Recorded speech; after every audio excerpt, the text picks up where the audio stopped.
السلام علیکم ورحمۃ اللہ وبرکاتہ۔ سامعین گرامی قدر، آپ کا استقبال ہے ہمارے یوٹیوب چینل پر۔ آپ نے ایک محاورہ ضرور سنا ہوگا، پیسہ پھینک تماشا دیکھ۔ آج کی اس ویڈیو میں اس کی پریکٹیکل مثال دیکھیں گے۔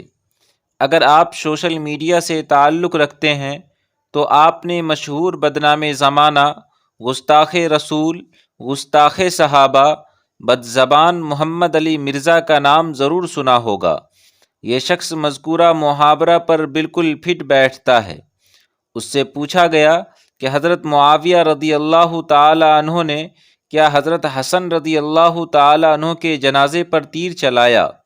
تو اس نے شروع میں جب مرزا کو اس کے آقاؤں کی جانب سے ہڈی نہیں ملی تھی تو جواب میں یہ کہا کہ یہ بات ثابت نہیں ہے۔ خود انجینئر کی زبانی سماعت فرمائے۔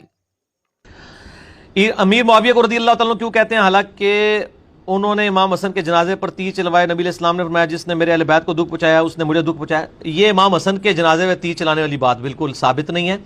اسی طریقے سے یہ کہنا کہ حضرت عائشہ کو انہوں نے قتل کروایا تھا نعوذ باللہ گڑھے میں پھینک کے، یہ بھی غلط ہے۔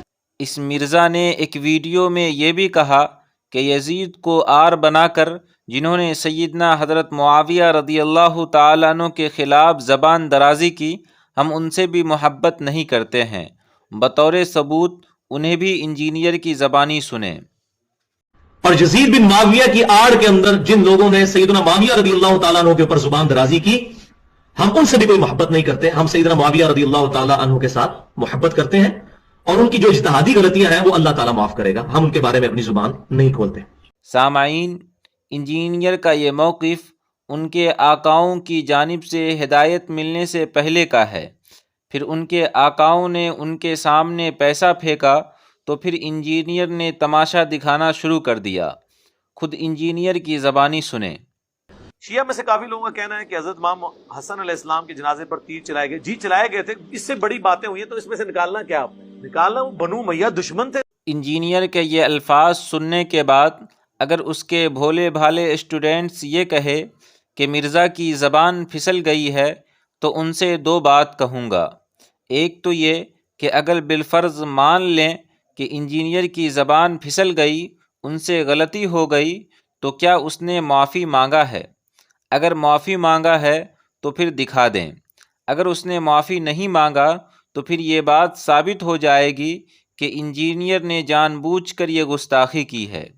دوسری بات یہ کہ وہ دلیل پیش کرنے لگا ہوں جس سے واضح ہو جائے گا کہ مرزا نے اپنے آقاؤں کی جانب سے ہدایت ملنے کے بعد گستاخی کی ہے۔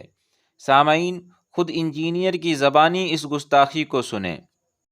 آپ لوگوں کو یاد ہے میرے شروع کے جو کلپس تھے وہ حضرت امیر معاویہ رضی اللہ تعالیٰ کے بارے میں کھول کے بیان نہیں کرتا تھا۔ اس کا یہ مطلب نہیں تھا کہ مجھے اس وقت نہیں پتا تھا کہ انہوں نے اپنے دور ملوکیت کے اندر کیا کچھ کیا ہے امت کے ساتھ، بس میں اس میں پردہ ڈال دیتا تھا۔ پھر جب حالات سازگار ہوئے تو میں نے اس کو کھول کر بیان کر دیا۔ یہ کہتے نہیں، پہلے یہ کہتا تھا میرے بھائی، پہلے جب میں کہتا تھا نا اس وقت میں اس لیے کہہ رہا تھا کہ وہ آپ کا ورژن تھا، مجھے تو پتہ ہی نہیں تھا کہ اصل کام یزید نے نہیں ڈالا ہوا۔ کا یہ مطلب نہیں تھا کہ مجھے اس وقت نہیں پتا تھا کہ انہوں نے اپنے دور ملوکیت کے اندر کیا کچھ کیا ہے امت کے ساتھ، مجھے تو پتہ ہی نہیں تھا کہ اصل کام یزید نے نہیں ڈالا ہوا۔ جب آپ نے میرے خلاف کلپ ریکارڈ کرایا نا، جب میرا وہ لیکچر آیا نا 10 دسمبر 2011 کو حسینیت اور یزیدیت کا تحقیقی جائزہ، اس کے بعد انہوں نے بجائے ذاکر نائک کو برا کہنے کے مجھے برا کہتے ہیں کہ یہ تو اس کا مطلب ہے پھر تم حضرت معاویہ کو بھی آپ برا کہو گے جنہوں نے اس کو لگایا تھا۔ میں نے پھر اس پہ تحقیق شروع کی۔ کا یہ مطلب نہیں تھا کہ مجھے اس وقت نہیں پتا تھا کہ انہوں نے اپنے دور ملوکیت کے اندر کیا کچھ کیا ہے امت کے ساتھ۔ بلا کرے مولا اسحاق صاحب کا تعارف ہو گیا، زبیر علی صاحب سے ڈسکشن کی، مجھے وہ کام ہی کچھ اور پہ ہے۔ سامعین گرامی قدر، تمام ثبوتوں کو مد نظر رکھتے ہوئے آپ خود ہی فیصلہ کریں کہ مذکورہ محاورہ پیسہ پھینک تماشا دیکھ کا زندہ مثال گستاخ رسول، گستاخ صحابہ، انجینئر محمد علی مرزا ہے یا نہیں؟ اپنی رائے کمنٹ باکس میں ضرور دیں۔ جزاک اللہ۔